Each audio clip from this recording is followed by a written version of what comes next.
condition. So they got the attention they wanted because it made it all over the news. It made it all over the news. So this is near where you work. These families are the ones that were. They said they want to rent the. I work at an art center.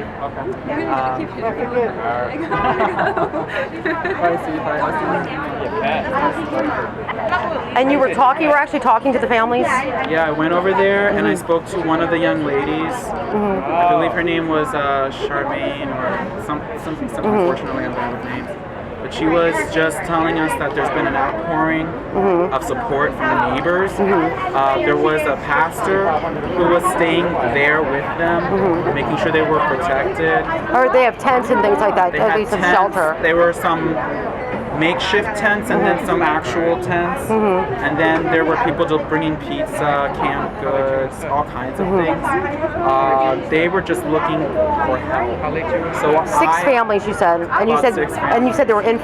There were 3 infants. And I heard that they were actually going to make space for them in the local prison. Isn't that terrible? Like kind of like a Walking Dead kind of situation. And I don't know how that works. I know it's beyond me that they could put a whole family out and so they could rent the space and make money. That's basically the story. It was hard for me to understand because that's what I was told. And did they even know what happens? Did they even understand what's happened to them? Or it was hard for me to understand how that could be.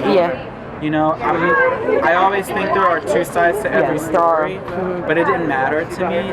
The problem was that they needed a place to stay. They had children.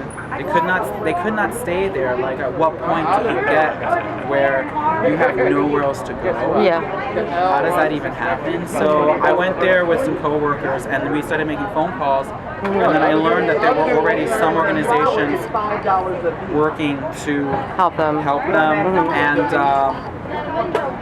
but I also learned that this was sort of a thing with an organization that's a nonprofit that works for people who are in poverty. And I think what they do is I think they sort of help design a media campaign to bring attention.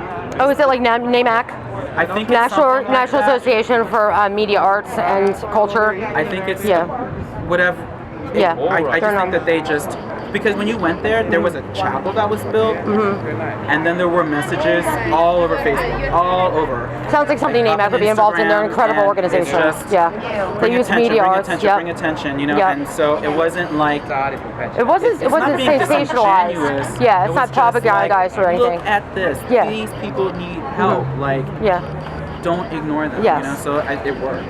So it wasn't sensationalized, but they've actually become almost like the poster children of the story about, you know, what a little bit of money or the thought of money can do to some people, what they will do, you know, put this family out. I mean, I don't know their side of the story. We don't know. The Pope is supposed to help the poor. The Pope would not agree. He would. The Pope would not take this. He's a cool Pope, I heard. You know, he's done a lot of really amazing things. I'm not Catholic, but I mean, he wouldn't. I don't know. It's just like this whole family. Family organization. I mean, for me, this is just 3 infants. Unfortunate reminder. 6 families, and you said 3 infants. Infants. Thank God it's not winter time. Yeah, seriously. Thank God it's not winter time, and thank God there are so many people willing to help them. And I know they've got a lot of attention, but there are so many.